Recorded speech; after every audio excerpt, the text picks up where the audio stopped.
Ang mabuting balita ng Panginoon, ayon kay San Mateo.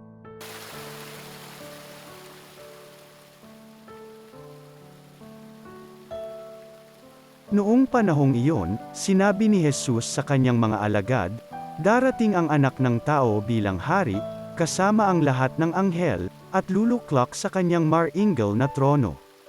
Sa panahong iyon, matitipon sa harapan niya ang lahat ng tao. Sila'y pagbubukod-buko rin niya, tulad ng ginagawa ng pastol sa mga tupa at mga kambing. Ilalagay niya sa kanyang kanan ang mga tupa, at sa kaliwa ang mga kambing.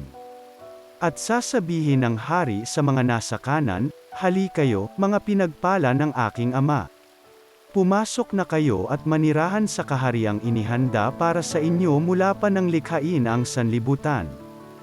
Sapagkat ako'y nagutom at inyong pinakain, nauhaw at inyong pinainom. Ako'y isang dayuhan at inyong pinatuloy. Ako'y walang maisuot at inyong pinaramtan, nagkasakit at inyong dinalaw, ako'y nabilanggo at inyong pinuntahan." Sasagot ang mga matuwid, "Panginoon, kailan po namin kayo nakitang nagutom at aming pinakain, o nauhaw at aming pinainom? Kailan po kayo naging dayuhan at aming pinatuloy, o kaya'y walang maisuot at aming pinaramtan? At kailan po namin kayo nakitang may sakit o nasa bilangguan at aming dinalaw?"